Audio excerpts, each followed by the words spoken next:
भक्त बाबा के दरबार में जाकर जी लगाओ तो कहो तका बड़ा प्यार से कि राम नाम हवे, कि राम नाम हवे अब ऐसन दवाई, कि राम नाम हवे अब ऐसन दवाई, पियवा तदारत न बुझाई। हो राम नाम हवे ऐसन दवाई, पियवा तदारत न बुझाई। हो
बाबा के दरबार में जाकर से लगाओ तर बड़ी सुंदर भाव में बताओ तर कहत का बाकी इसमें बड़ा प्यारा प्यारा लाइन और कहना चाहूंगे जो भी यहाँ पर गार्जियन बैठे हैं, जो भी बड़े लोग बैठे हैं उन लोग से बाकी कहना क्या है।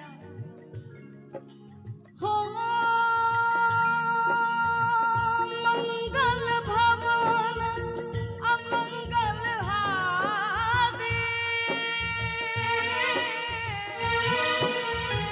द्रवहु सुदशरथ अजर बिहारी। भैया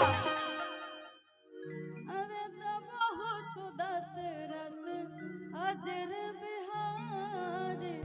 एक बार जो जो राम को मानते होंगे दोनों हाथ उठाएंगे, जो जो राम को मानते होंगे दोनों हाथ ऊपर होना चाहिए और ताली बजाएंगे और गा के बोलेंगे राम सिया राम जय जय राम, राम सिया राम जय जय राम, राम सिया राम जय जय राम, राम सिया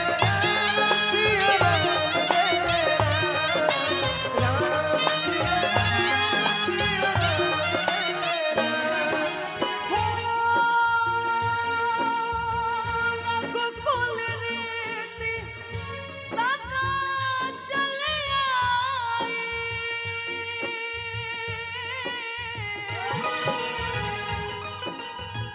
प्राण जाए पर बचन न जाए। राम सिया राम जय जय राम, राम सिया राम जय जय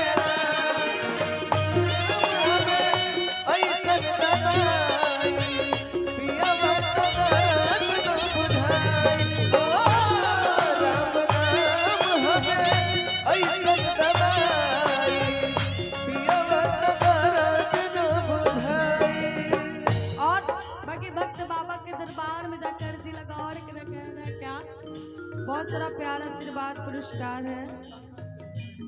हरिशंकर सिंह खेरी उनके तरफ से बहुत सारा प्यार आशीर्वाद, बहुत बहुत धन्यवाद। बाकी कहना क्या है होगी भजन से बेरा पार हो,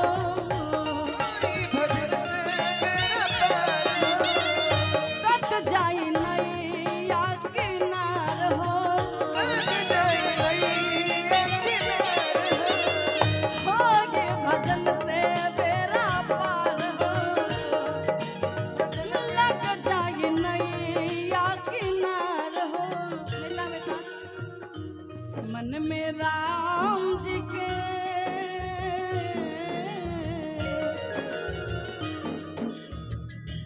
मन में राम जी के मन में राम जी के लिहा बसाई पियवा तदारात ना बुझाई ओ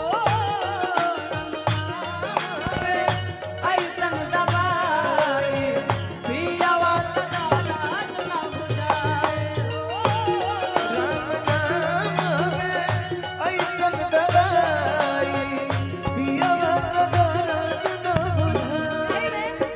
भिखारी भैया इसमें एक लाइन और बता देते, बाकी कहना क्या है। जरा दिन ठहरो ना,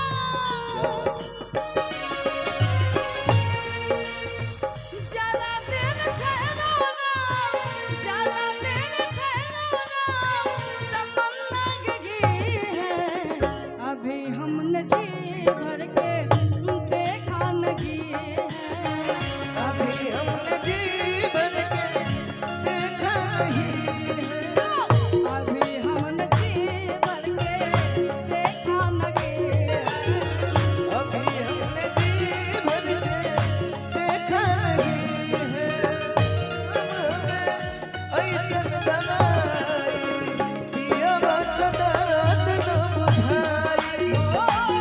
राम नाम हमें ऐसन दवाई पियवा तदारत न बुझाई। बाकी वक्त कह रहा आगे का लाइन बड़ा प्यारा सा लाइन है, कहना क्या है। तार गइल सादाना कसाई, तर गइल सगात बसाई। हृदय में राम के बसाई, हृदय में राम के बसाई।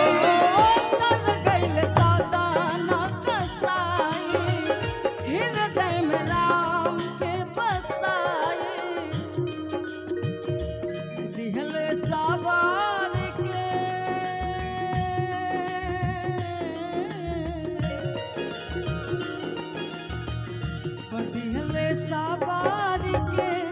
दिहले सवार के रास्ता दिखाई पियवा तदारा